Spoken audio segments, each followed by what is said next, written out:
Welcome back. So this is video number 2 on acceleration. So the question is, what we're going to be looking at in this video is how do you go from a position time graph to a velocity time graph for an object that is accelerating.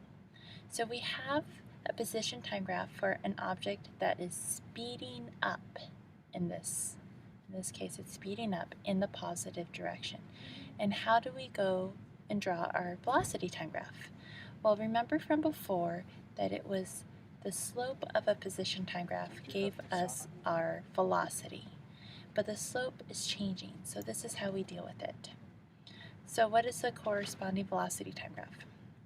So we have our position time graph here, so we draw our tangent line at different points and then we'll graph the slopes of those points onto our velocity time graph. So our tangent line at t equals 0, the slope is 0. So the slope right here is 0. So the velocity is 0 at time equals 0. At time equals 1, our slope is slightly bigger. If we find it, our slope would be 2. And at 2, the slope is even greater, and at 3 seconds the slope keeps on getting bigger and bigger and bigger. And we connect the dots, and then we get a straight line. Now remember, from a position time graph, the slope of a position time graph gives us our velocity. The slope of a velocity time graph is going to give us something very special.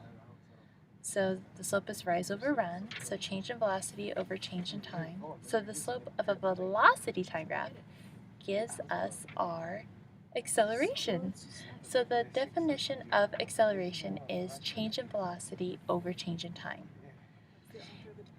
Another way of saying change in velocity would be final velocity, so F is final minus initial.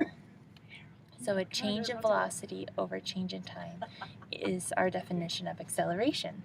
So we'll be using this more. In the next video, I will go through examples of how to solve for different problems using this definition of acceleration. All right, till then, bye-bye.